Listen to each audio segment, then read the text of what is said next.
नमस्कार, आदाब। Crime petrol सतर्क के आज के इस एपिसोड में मैं अनूप सोनी आप सबका स्वागत करता हूं। हाईकोर्ट ने हमारी अपील नामंजूर कर दी तो क्या हुआ? हम सुप्रीम कोर्ट तक जाएंगे और उसके बाद भी अगर जरूरत पड़ी तो राष्ट्रपति तक जाएंगे।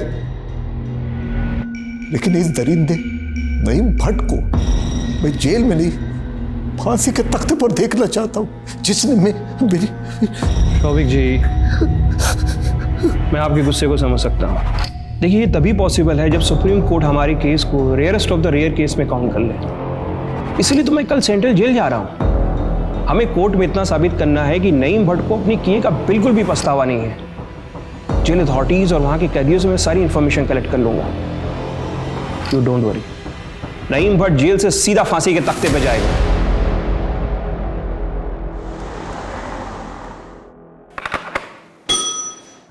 जी साहब। उमेश, कल एक लॉयर आ रहा है, उसे कैदी नंबर 52 नईम भट्ट, उसकी डिटेल चाहिए, देख लें आप। कैदी नंबर 52?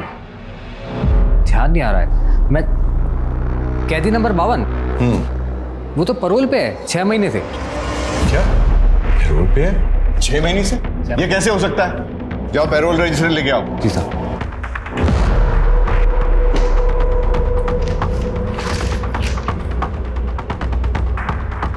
7 दिसंबर 2018 पैरोल पे कैसे हो सकता है ये? अब क्या करें साहब?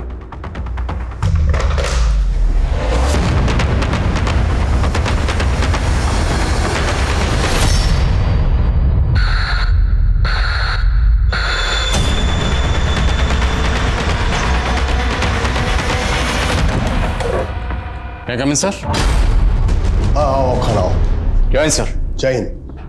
तो मैं तुम्हारा एक केस स्टडी कर रहा था। तुम्हारा पुराना केस फिर से रीओपन करने की नौबत आ गई है। कौन सा केस सर? ये उस वक्त का केस है जब तुम पीएसआई हुआ करते थे। ये भट्ट बहुत शातिर मुजरिम है सर। अगर इसके इस तरह फरार होने की खबर बाहर आई तो डिपार्टमेंट की काफी बदनामी हो सकती है। It's a very delicate matter और ये केस तुमसे बेहतर कोई हैंडल नहीं कर सकता। ये भट्ट कश्मीर का रहने वाला था। आई थिंक ये भागकर वहीं गया होगा। हाँ, मुझे भी ऐसा लगता है। लेकिन अगर उसे जरा भी भनक लगी कि हम उसे ढूंढने की कोशिश कर रहे हैं तो वो बॉर्डर पार करके उस पार चला जा सकता है। और अगर उसने ऐसा किया तो उसे पकड़ना नामुमकिन हो जाएगा। हमें बहुत एहतियात बरतनी होगी और एक एक कदम फूंक फूंक के रखना होगा। राइट। और कश्मीर की हालत तो तुम्हें पता है। फिर भी हमने पिछले हफ्ते लोकल पुलिस की मदद से एक ऑपरेशन लॉन्च किया था और उसमें तुम्हारा जूनियर अमर दीक्षित भी शामिल था। सर? हाँ अमर, मैं भी तुम्हारी उस कश्मीर वाली केस के बारे में बात कर रहा था। Will you please brief him? Yes sir. तकरीबन एक हफ्ते पहले हमने लोकल पुलिस की इंफॉर्मेशन से एक घर पे रेड किया था। उतरो जल्दी। कौन सा घर है जनाब? ये वाला। तुम लोग यही रुको, मैं आगे जाता हूँ, मुझे बैकअप देना।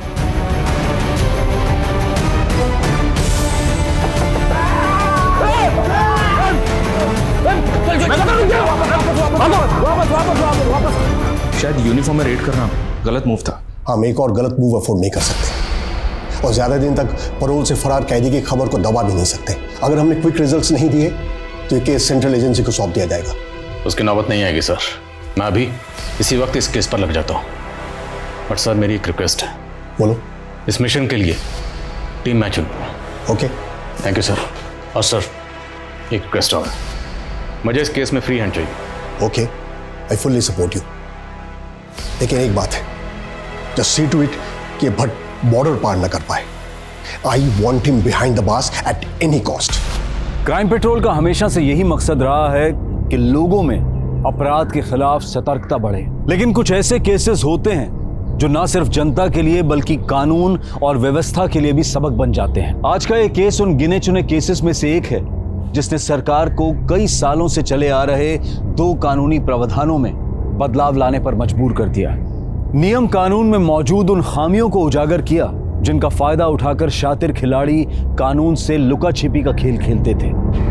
मिस्टर मेहता, सेटलमेंट करना ही सही रहेगा। मैं सामने वाली पार्टी से कह करके 15 लाख तक का कंपनसेशन करवा सकती हूँ, लेकिन इससे ज़्यादा पॉसिबल नहीं है। ओके। हाय मिस पायल। आप कौन? जी मैं वो हूँ जिनसे आप यहाँ मिलने आए हैं। Abhijeet. Right. Nice meeting you. तो क्या फैसला किया आपके क्लाइंट ने कंपनसेशन के बारे में? देखिए कंपनसेशन में जो है आपको 20 लाख। मेरे क्लाइंट कंपनसेशन में 20 लाख देने को तैयार है। आउट ऑफ कोर्ट सेटलमेंट कर लेते हैं, क्यों मिस्टर मेहता? ओके आइए, हाथ मिलाइए। मिस्टर मेहता, एग्रीमेंट के कुछ टर्म्स हैं, एक बार आप पढ़ लीजिए और इसके लास्ट पेज में आपका साइन चाहिए होगा। पिछले 6 महीने से इस नईम भट्ट को किसी ने नहीं देखा, तो पूरे चांसेस हैं कि इसने अपना नाम, हुलिया सब कुछ बदल लिया होगा। बहुत शातिर। ऐसे शातिर मुजरिम मैंने अपने करियर में बहुत कम देखे हैं, जिन्हें ना सज़ा का खौफ है ना गुनाह का कोई पछतावा।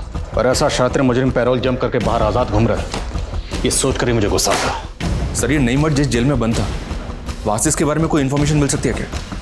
क्योंकि उस जेल में कोई तो ऐसा होगा जो इसका दोस्त बना होगा। पक्का होगा, क्योंकि नईम भट्ट दोस्त बनाने में माहिर है। मिस पायल, हैप्पी? आपकी सोच से ज़्यादा कंपनसेशन दिलवाया मैंने। लेकिन क्यों? अपने क्लाइंट का नुकसान क्यों? केस तो आपका भी स्ट्रांग था। लेकिन क्या है, सच आपके साथ था और क्लाइंट से ज़्यादा सच की फिक्र करने की आदत है मेरी। वाह, इम्प्रेसिव। ठीक है, मिलते हैं कभी। कल मिले कॉफ़ी पे, अगर आप फ्री है तो। So fast? नहीं, इफ़ यू डोंट वांट, हम कभी भी, आप जब आप फ्री हो तो, ऐसा जब आप। No no, I like it. मिलते हैं कल। श्योर। साहब, मैं मानता हूं कि मैं और भट्ट एक ही सेल में 1 साल से थे।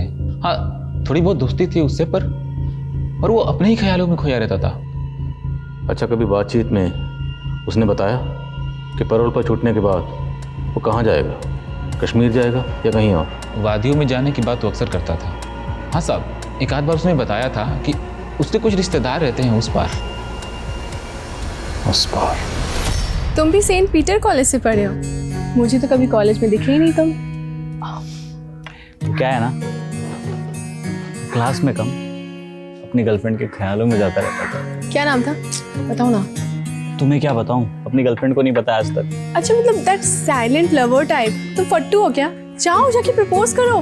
पक्का? पक्का। आज तो प्रपोज करना ही पड़ेगा। तो लॉयर पायल, मेरे दिल का केस तुम्हारी प्यार की अदालत में रख रहा हूँ। प्लीज मुझे अपने साथ उम्र कैद की सजा सुना दो। सर, ये नईम भट्ट कठुआ का रहने वाला है और इसके कुछ रिलेटिव्स पुंछ के आसपास के एरिया में भी हैं, जो कि पाकिस्तान बॉर्डर के काफ़ी नज़दीक है। लोकल पुलिस से बात की है मैंने सर, पर मुझे लगता नहीं कि वो लोग कुछ ज़्यादा मदद करेंगे। पिछली बार हम लोग गए थे तो लोकल लोगों ने पथराव किया था।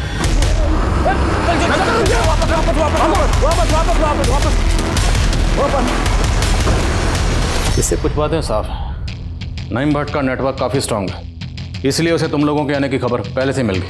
और दूसरी ये कि वहाँ के लोकल लोग नईम भट्ट को बेगुनाह समझते हैं, इसलिए उन लोगों ने पथराव किया।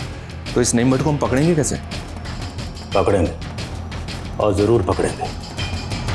भेड़ों के झुंड में घुसने के लिए अगर भेड़ बनना पड़ा तो बनेंगे, पर पूरी तैयारी के साथ।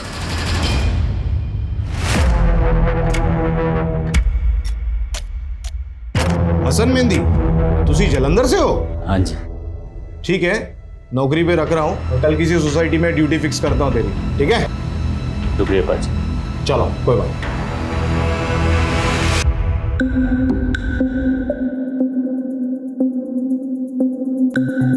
तो क्या चुनाव? मैं चुना असलम। वेल सयोर।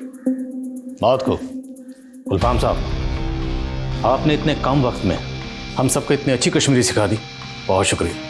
अब गुलफाम साहब, अब इनकी ज़बान का मसला तो हल हो गया, ज़बान से कश्मीरी बन गए।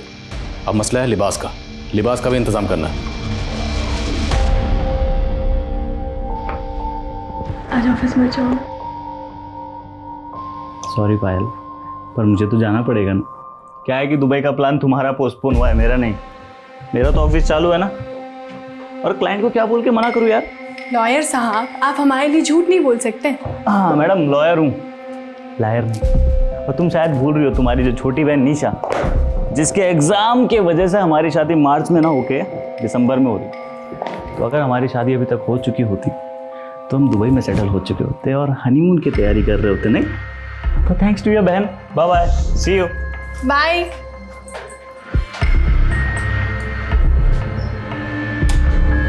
इसमें आप लोगों के कश्मीरी नाम, पते और हर तफसील मौजूद है। इसमें जो भी तफसील है उन्हें अच्छे से याद कर लीजिए, क्योंकि पूरे मिशन के दौरान हम में से कोई भी एक दूसरे को उसके असली नाम से नहीं बुलाएगा। आज से हम जो भी हैं वही हैं जो इस लिफाफे में हैं। और अगर कोई ज़रूरी बात करनी है तो हम एक दूसरे को गुलफाम साहब के ज़रिए पैगाम भिजवाएंगे। साहब, गुलफाम साहब, आप कश्मीर में अपना खबरी नेटवर्क एक्टिव कर रहे हैं ना? जी जनाब। तो बस तैयार हैं हम लोग जन्नत के सफ़र के लिए, और जन्नत में छुपे हुए शैतान को पकड़कर यहाँ लाने के लिए, वो भी जल्द से जल्द। इससे पहले कि वह शैतान किसी और मासूम को अपना निशाना बनाए, हमें गर्दन से घसीट कर उसे यहाँ लाना है।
एक जवान इंडिपेंडेंट लड़की की उसके अपने ही घर में हत्या कर दी गई थी। सुबह की पहली किरण आते ही पूरा शहर दहशत से कांप उठने वाला था। पढ़ाई या नौकरी के लिए अकेले रहने वाली महिलाओं की सुरक्षा एक चर्चा का विषय बनने वाली थी। लेकिन सोचने वाली बात यह भी है कि एक पॉश सोसाइटी में अपने घर की चार दीवारी में अगर कोई महफूज नहीं है तो फिर वो कहां है?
हेलो बेटा, बोल।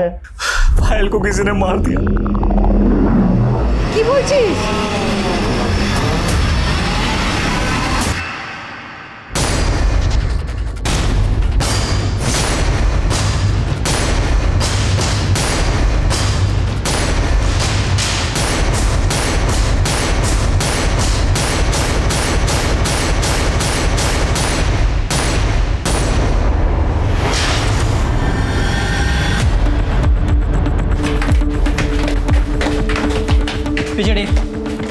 पिछड़ी अपनी।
आप? सर मैं विवेक हूँ सर, पायल और अभिजीत का म्यूचुअल फ्रेंड।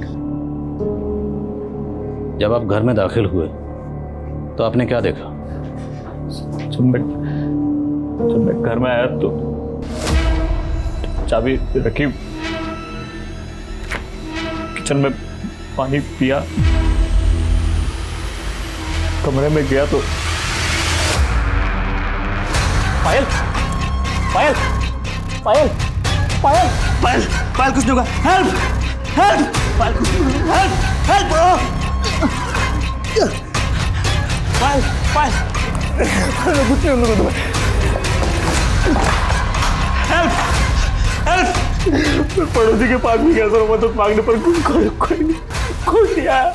उसके बाद मैंने माँ को कॉल किया, फिर विवेक को, और फिर आपको। इतनी सुबह आप कहाँ से आ रहे थे? ऑफिस से।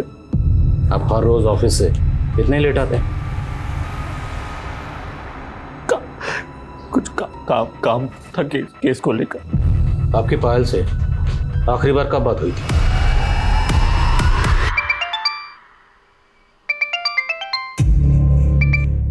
हेलो, आसपास सब जगह लाइट है, बस हमारे यहाँ लाइट नहीं है। तुम प्लीज आ जाओ ना। यार बेबी अभी तो नहीं आ पाऊंगा, 2 घंटे लगेंगे। तुम एक काम करो, तुम वॉचमैन को बोल दो इलेक्ट्रिशियन बुला देगा कोई। अच्छा मुझे बहुत ज़रूरी काम है, मैं कॉल करता हूँ तुम्हें बाद में, ठीक है? Okay bye.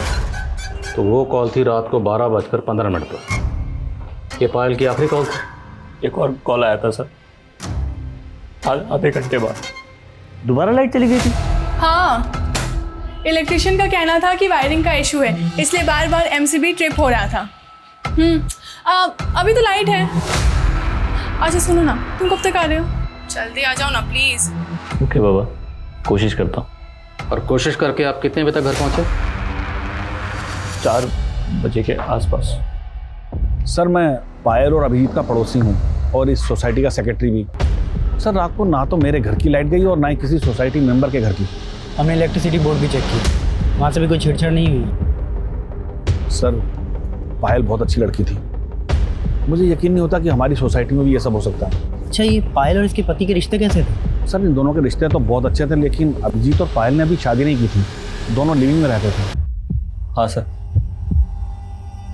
हम लोगों ने शादी नहीं की थी, लिविंग में रह रहे थे। अभिजीत, घर में किसी भी तरह के फोर्स्ड एंट्री के कोई निशान नहीं। अब एक बात तो साफ, घर में जो भी दाखिल हुआ उसके लिए या तो पायल ने दरवाज़ा खोला या फिर उसके पास घर की चाबी पहले से मौजूद। आपके और पायल के अलावा घर की चाबी किसी और के पास रहती थी? मेरे पास और एक पायल के पास। लेकिन घर में तो हमें एक ही चाबी मिली, दूसरी चाबी कहाँ है? दूसरी चाबी जहाँ भी है वो हम पता लगा लेंगे। अगर वो घर में हुई तो ढूंढ ही लेंगे। वैसे दूसरी चाबी घर में ही है ना। आप ये बताइए, आपने घर पर आने के बाद किन किन चीज़ों को टच किया? फ्रिज, बॉटल, ग्लास, इनके अलावा किन किन चीज़ों को? मुझे कुछ याद नहीं आ रहा है सर। अब वकील ने इतना तो जानते ही होंगे ना कि क्राइम सीन को टेम्पर नहीं करते, टेम्पर करते क्रिमिनल। और आपने टेम्पर किया, चीज़ों को छुआ, क्यों? अच्छा आप बता रहे थे कि आप ऑफिस में देर रात तक काम कर रहे थे, राइट? किसी ने देखा होगा आपको? कोई गवाह, कोई विटनेस कोई है? वॉचमैन ने देखा होगा शायद। जिस क्लाइंट के केस पर आप काम कर रहे थे उस क्लाइंट का नाम तो याद होगा आपको? क्लाइंट का नाम, number, mobile number? Sir please don't mind sir I think उसको थोड़ा रेस्ट की ज़रूरत है सर। आई मीन उसकी हालत देखिए सर। अभी जो लाश गई है यहाँ से, उसकी हालत देखिए आप। खून से लथपथ लाश यहाँ से गई है, और खून किसने किया ये पता करना हमारी ड्यूटी है। क्लाइंट का नाम, नंबर, एड्रेस, मोबाइल नंबर सब दीजिए। दोनों लिव इन रिलेशनशिप में रहते थे। हो सकता है अभिजीत शादी ना करना चाहते, लेकिन पायल मान ना रही, वो शादी करना चाहती है। सर अभिजीत खुद वकील, फिर भी उसने क्राइम सीन पे जगह जगह चीज़ों को टच किया। अब ये सब उसने जानबूझ के किया या उससे अनजाने में हुआ, ये कुछ समझ नहीं आ रहा सर। कॉल रिकॉर्ड ने बुलाओ वकील साहब को, और बिल्डिंग का सीसीटीवी अरेंज हो। जी सर।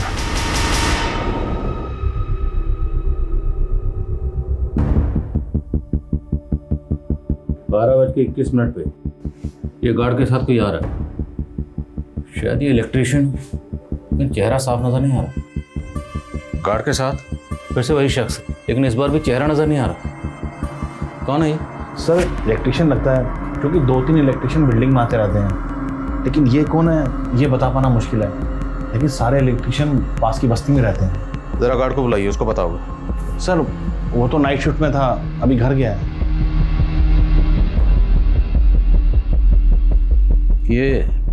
ये सेकंड फ्लोर का कमरा है, इसकी फुटेज प्ले क्यों नहीं हो रही?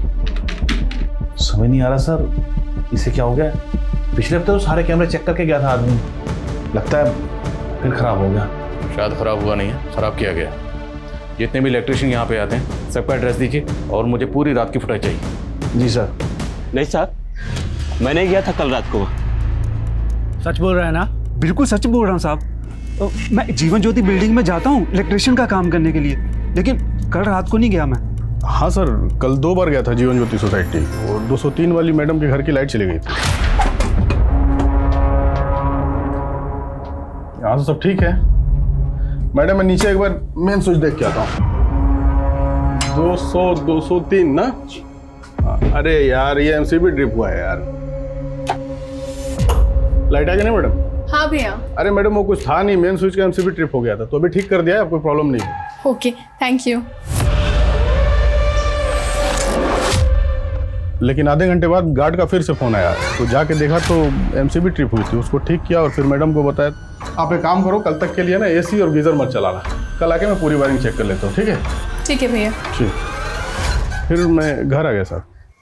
तेरे उंगली पे क्या हुआ? सब चोट लग गई थी। कब? कल। कैसे? सब भाजी काटते समय। जब तुम बिल्डिंग से बाहर आए थे तो निकलते हुए किसने देखा था? हाँ साहब, वो देखा था ना, वो गार्ड अहमद ने देखा था। सब उसके पास मेरा 500 रुपया उधार है साहब, दे नहीं रहा है। आप लोग बोल देंगे तो दे देगा साहब। देख, अगर मुझे बाद में पता चला कि तुमने कुछ झूठ बोला था या छुपाया था, तो एक बात याद रखना, मैं बत्ती गुल नहीं करूँगा, पूरा फ्यूज उड़ा दूंगा। शहर छोड़ के कहीं मत जाना, समझ गए?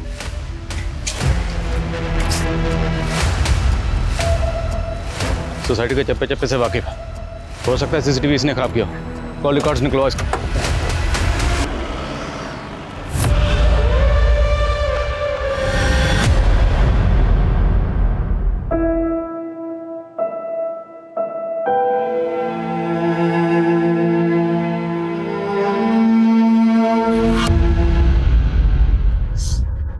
हाँ बोलो विवेक।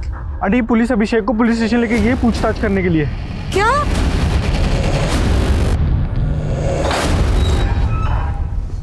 तो वकील साहब, प्लानिंग तो बड़ी तगड़ी की।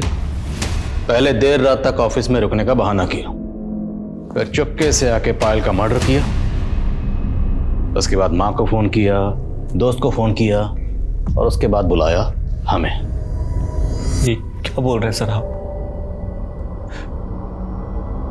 पायल जिंदगी थी मेरी,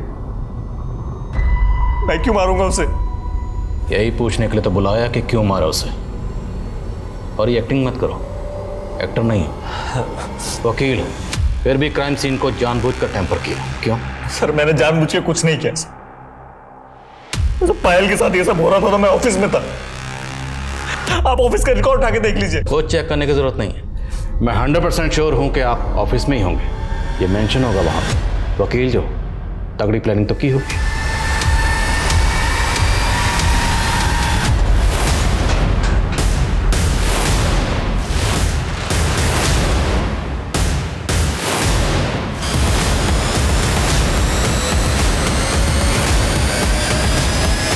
तो घर कितने बजे पहुंचे?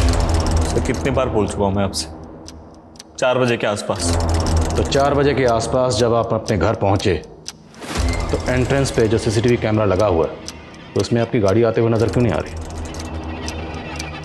गेट नंबर 2 से आए। एग्जैक्टली, 2 नंबर गेट से। क्यों?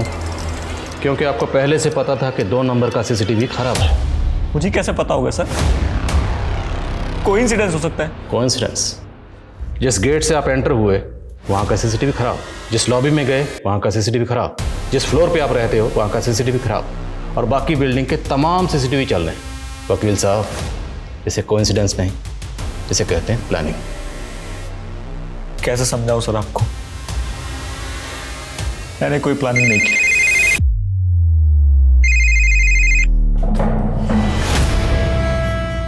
सर, पायल की बिल्डिंग का सिक्योरिटी गार्ड अमजद पठान फरार है। जिस सिक्योरिटी एजेंसी ने अहमद पठान को हायर किया था, वहां से उसकी पूरी डिटेल्स निकलो।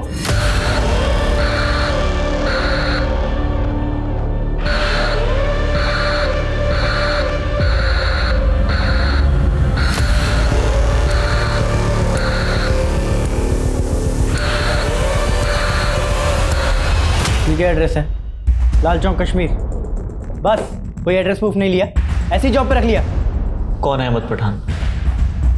मैं किसी अहमद पठान को नहीं जानता।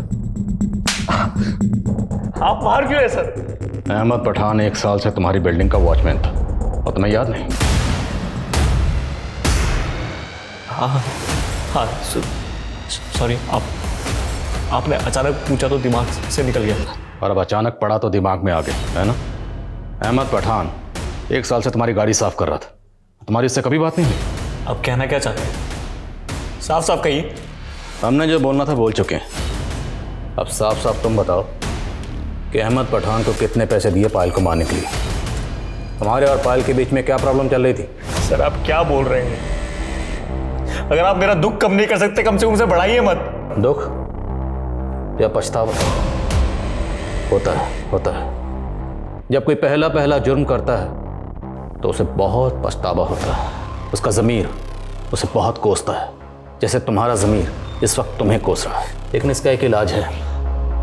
अगर जुर्म करने वाला अपना जुर्म कबूल कर ले तो उसे सुकून मिलता है, राहत मिलती है। अगर तुम भी अपना जुर्म कबूल कर लोगे तो तुम्हें भी राहत मिलेगी, सुकून मिलेगा।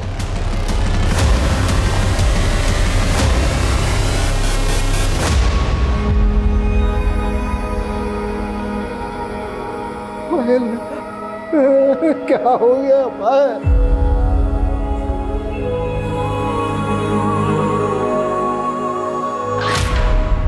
मार्च में शादी? दीदी तब तो मेरे एग्जाम्स होंगे ना। लेकिन निशा, अगर मार्च में शादी नहीं हुई तो उसके बाद सीधे दिसंबर का मुहूर्त है।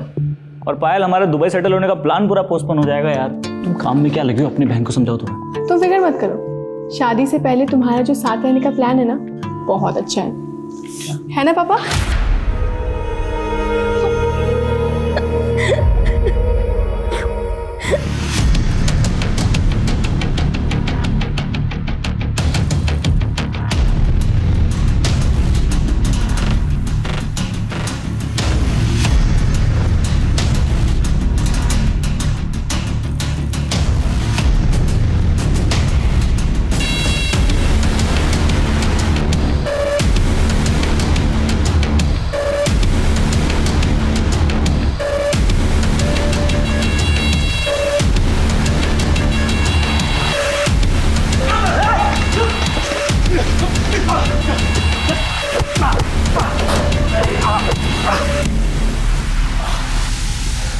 अहमद पठान, अभी तो सिर्फ तेरी टांगे तोड़ी। अगर सच नहीं बोलना तो पूरे जिस्म की हड्डी पसली एक कर देंगे। मारना है तो उसे मारो जनाब, जिसके कहने पर मैंने उस लौंडिया को मारा। किसके कहने पर? अभिजीत। पठान के बयान ने पायल और अभिजीत की लव स्टोरी को हेट स्टोरी का एंगल दे दिया था। क्या पठान सच बोल रहा था? क्या अभिजीत ही पायल की हत्या का मास्टरमाइंड था? अगर ये सच था तो ऐसा क्या हुआ था पायल और अभिजीत के बीच जो इस जुर्म का मकसद बना? और अगर पठान झूठ बोल रहा था तो क्या वजह थी पायल को इतनी बेरहमी से मारने की? और पठान क्यों अभिजीत को फंसाना चाहता था? दावे के साथ अभी कुछ भी कहना मुश्किल था, लेकिन जो दिखाई दे रहा था हकीकत उससे कहीं ज्यादा गहरी थी। कई चौंका देने वाले खुलासे अभी होने बाकी थे। एक तरफ पायल की मौत की गुत्थी उलझती जा रही थी और वहीं दूसरी तरफ नईम भट्ट की तलाश में पुलिस कश्मीर की वादियों में भटक रही थी।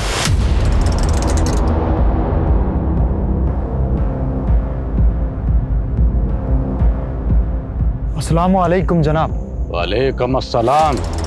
क्या हाल है? सब खैरियत? घर में सब ठीक है? देखो कैसा मौसम ठंडा हो गया। हाँ सर। और क्या खबर? जनाब, नईम भट्ट का कुछ पता नहीं चला जनाब।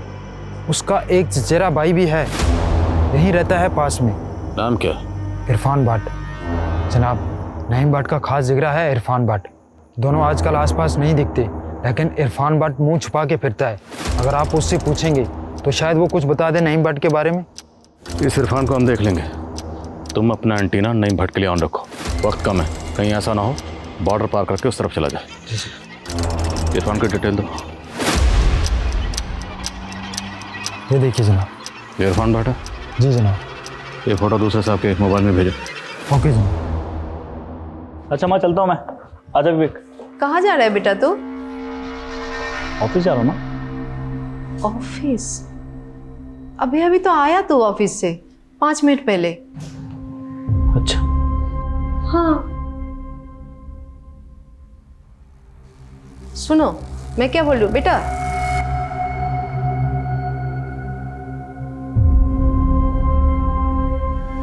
हाँ बेबी, आसपास सब जगह लाइट है, बस हमारे यहाँ लाइट नहीं है।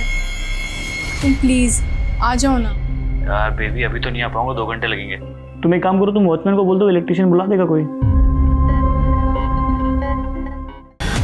आंटी ये रिपोर्ट आई है, डॉक्टर ने कहा है कि अभिजीत बहुत डिप्रेशन में है। पायल की डेथ का उसके ऊपर बहुत गहरा असर हुआ है। डॉक्टर ने कहा कि कोई तो बात है जो उसे अंदर अंदर खाई जा रही है और जिसे वो एक्सप्रेस ही नहीं कर पा रहा।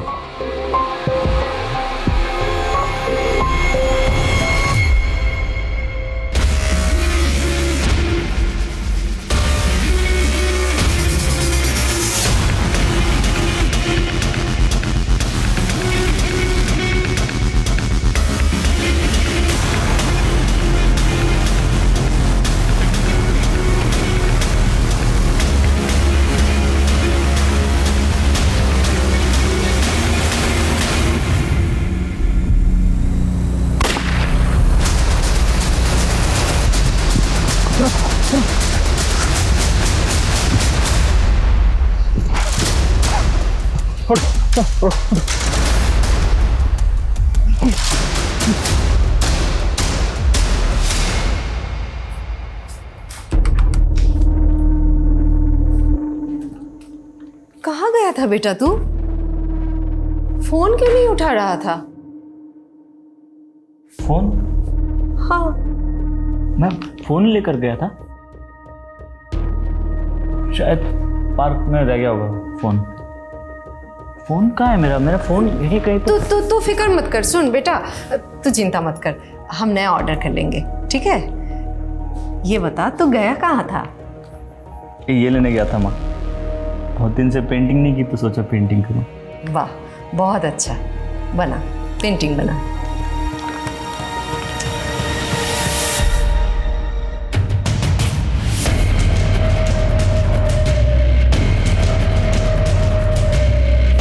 अरे अभिजीत, अभिजीत क्या लो?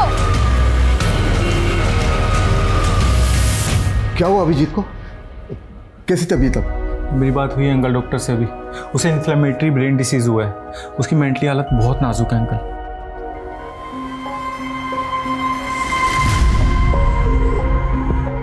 उठो बेबी। ऑफिस नहीं जाना तुम्हें? नहीं। कितने लेजी हो गए हो तुम? नहीं मुझे उठना है, नहीं तुमसे दूर जाना। सुबह सुबह बहुत रोमांटिक हो गए थे। तुम मेरी लाइफ का वो ब्यूटीफुल ड्रीम जिसे मैं कभी भूलना नहीं चाहता। I will never leave.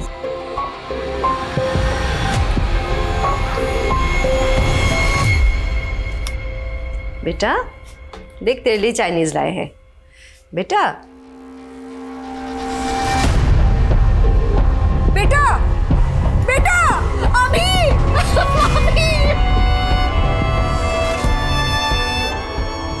Abhijit की मौत के 6 महीने बाद कोर्ट ने अहमद पठान को पायल की हत्या के लिए सजा सुनाई। ये बात साबित हो चुकी है कि अहमद पठान ने ही पायल की निर्दयता से हत्या की है, लेकिन अदालत प्रोसिक्यूटर की इस बात से बिल्कुल सहमत नहीं है कि इस केस को रेयरेस्ट ऑफ रेयर केस पे गिना जाए। अहमद पठान का जुर्म बेवजह नहीं था, क्योंकि उस रात पायल ने छोटे कपड़े पहने हुए थे, जिसे देखकर अहमद प्रोवोक्ड हुआ और उसने रेप-अटेम्प्ट करके उसका मर्डर कर दिया। इस केस के लिए अकेले अहमद जिम्मेदार नहीं है, इसलिए अदालत उसे उम्र कैद की सजा सुनाती है। कोर्ट की टिप्पणी और फैसला लोगों को नागवार गुजरा, और सेशन कोर्ट के फैसले से असंतुष्ट पायल के परिवार ने इस फैसले को हाई कोर्ट में चैलेंज किया। लेकिन फिर से जज द्वारा यही कमेंट किया गया कि लड़की ने शॉर्ट्स पहने थे, जिससे प्रवोक होकर मुजरिम ने रेप अटेम्प्ट किया और पायल की हत्या हुई। जज के कमेंट पर कई बुद्धिजीवियों ने तीखी प्रतिक्रिया दी। कई अखबार और न्यूज चैनल्स पर यह मुद्दा बहस का विषय बना। पर कुछ ही दिनों बाद मानो सब इस केस को भूल गए। लेकिन यह केस अभी खत्म नहीं हुआ था। यह केस एक मिसाल बनने वाला था। इस केस में कुछ ऐसा होने वाला था जो सरकार को फिर से कानून में संशोधन के लिए मजबूर करने वाला था। अहमद पठान, तो तुम्हारी माँ का ट्रीटमेंट चल रहा है। तुम्हारे बारे में किसी भी तरह की कोई कंप्लेंट नहीं है जेल से, और तुम्हारा बर्ताव भी बहुत अच्छा है। इसलिए मैं तुम्हें पूरे 90 दिन का पेरोल ग्रांट करता हूँ। शुक्रिया जनाब। पैरोल मिलने के बाद से ही पठान फरार था। 90 दिनों की बजाय 180 दिन बीत चुके थे और पुलिस को अब तक इस बात की भनक तक नहीं थी। कैदी नंबर 52, वो तो पैरोल पे है, 6 महीने से। क्या पैरोल पे? पायल के पिता जब पठान की डिटेल्स निकलवाने के लिए जेल अधिकारी से मिले, तब पुलिस की एक कोताही सामने आई। पायल के पिता ने मीडिया में गुहार लगाई। पुलिस की लापरवाही अखबारों की सुर्खियां बटोरने लगी और पायल के वकील ने इसके खिलाफ हाई कोर्ट में भी अपील की। आए मैडम, एक मिनट।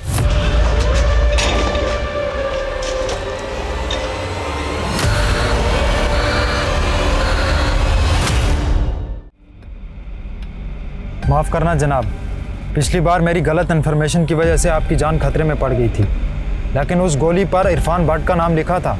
इरफान भट्ट? हाँ जनाब, सब पता किया मैंने।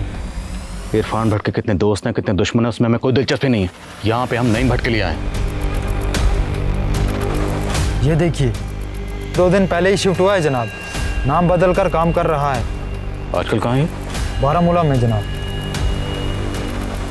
बारामूला?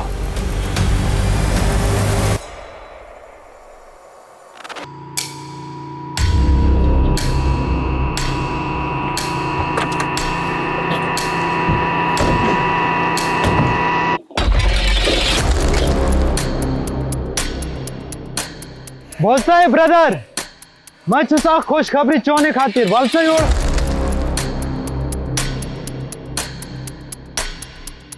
हाँ बोलो, क्या काम है हमारे लिए? वलसायु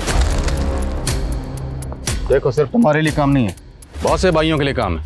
मोबाइल कंपनी है ये वाला, इधर टावर लगाएगा, कुछ महीने काम चलेगा। 700 रुपये तनख्वाह, 2 वक्त का खाना और शाम का चाय भी इधर ही मिलेगा। कंपनी को काम जल्दी खत्म करना है, इसलिए ज़्यादा लोगों की ज़रूरत है। तो ज़्यादा से ज़्यादा भाइयों को बताओ। लुटस ब्रदर, बाबा ने बेनफा। वो देखिए सर, पीछे अपने, ये वही है। वही पकड़ लें इसको। अब आए हैं तो इसको लेकर तो जाएंगे, बस थोड़ा सब्र करो। वालसायुर है ब्रदर, वालसायुर। मैं तुझा खुशखबरी चोने खातिर तो छुपाए, ये जो मोबाइल टावर कंपनी है हमारी किस्मत बदलने वाली है, इसीलिए ये हमको पर डे का 2000 दे रही है। इधर आके अपना अपना नाम लिखवाओ, नाम लिखवाओ, फटाफट नाम लिखवाओ। अरे ब्रदर, तुम काहे को रुके? इधर आओ। अरे हमारा बहुत अच्छा कंपनी है, आ जाओ आ जाओ ब्रदर, आ जाओ आओ आ जाओ। हम तुम्हारा भी नाम लिख दिया ना? हाँ। आ जाओ, हम तुम्हारा भी कार्ड बनवाएगा।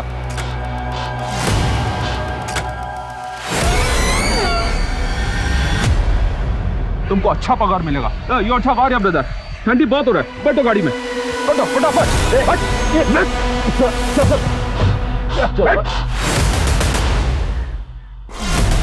आपको पहले कहीं देखा है? कौन हो जनाब? और सदैव नईम भट्ट और अहमद पठान।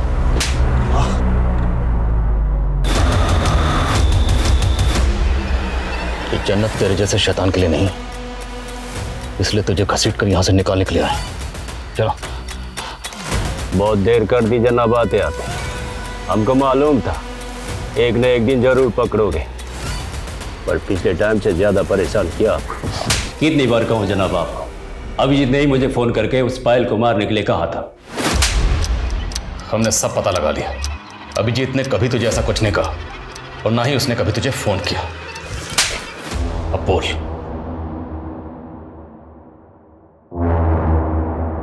तो पता चल गया जनाब आपको। हमने सोचा हम अकेला क्यों फंसे, इसलिए उस मजनू को भी ले फंसा। सबसे पहले मैंने सीसीटीवी का वायर काटा। उस दिन अभिजीत देर रात तक नहीं लौटा था जनाब, अच्छा मौका था। फिर मैंने मैडम के घर का मेन स्विच ऑफ किया और मैडम का फ़ोन का वेट करने लगा। हेलो, मैं 203 से बोल रही हूँ। मेरे घर की लाइट चली गई है, आप किसी इलेक्ट्रिशियन को बुला देंगे क्या?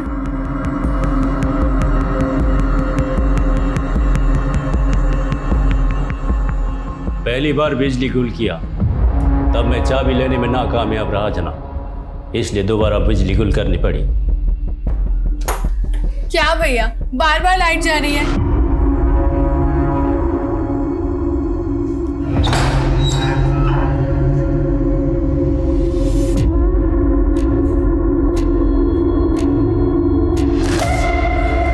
क्या कर रहे हो तुम? छोड़ो, छोड़ो। चुपचाप कपड़े खोल, कपड़े खोल।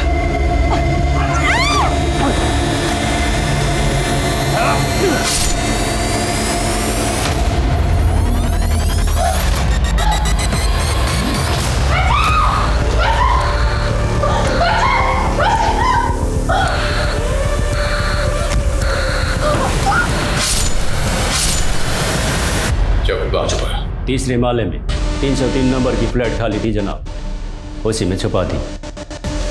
क्या बिगाड़ा था उसने तेरा?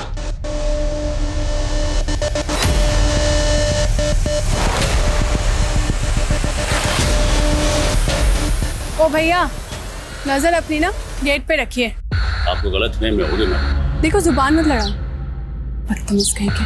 थोड़ा सा उसके बदन को देख लिया तो इसका बदन घिस गया। एक औरत होकर आदमी को सुनाती है।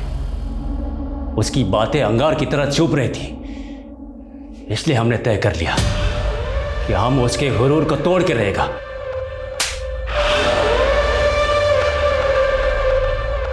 इस केस ने सुरक्षा नियमों और पैरोल सिस्टम पर कई सवाल खड़े किए थे। इस केस के बाद ही सुरक्षा कर्मियों और डोमेस्टिक हेल्प्स की भर्ती के लिए स्ट्रिक्ट गाइडलाइंस जारी की गई। सिक्योरिटी एजेंसीज को जवाबदेह बनाने के लिए एड्रेस वेरिफिकेशन और बैकग्राउंड चेकिंग को अनिवार्य किया गया और साथ ही रेप और मर्डर जैसे संगीन अपराधों से जुड़े कैदियों को पैरोल ना देने का फैसला लिया गया। यह प्रावधान भी पारित किया गया कि अगर किसी असाधारण स्थिति में किसी अपराधी को पैरोल पर छोड़ा जाए तो उसकी अवधि 90 दिनों से अधिक नहीं हो सकती है और पुलिस उन पर कड़ी निगरानी रखेगी। पायल के परिवार को अपनी बेटी की कमी हमेशा खलेगी और शायद उन्हें इस बात की तसल्ली भी होगी कि पायल का केस वो जरिया बना जिसने सुरक्षा के नियमों में मौजूद खामियों को उजागर किया और उनमें परिवर्तन भी लाया। अब मैं अनूप सोनी आपसे विदा लेता हूं। फिर मुलाकात होगी क्राइम पेट्रोल सतर्क में एक और नए केस के साथ। तब तक अपना और अपने परिवार का ख्याल रखें, सतर्क रहें, सुरक्षित रहें और देखते रहें क्राइम पेट्रोल सतर्क। जय हिंद।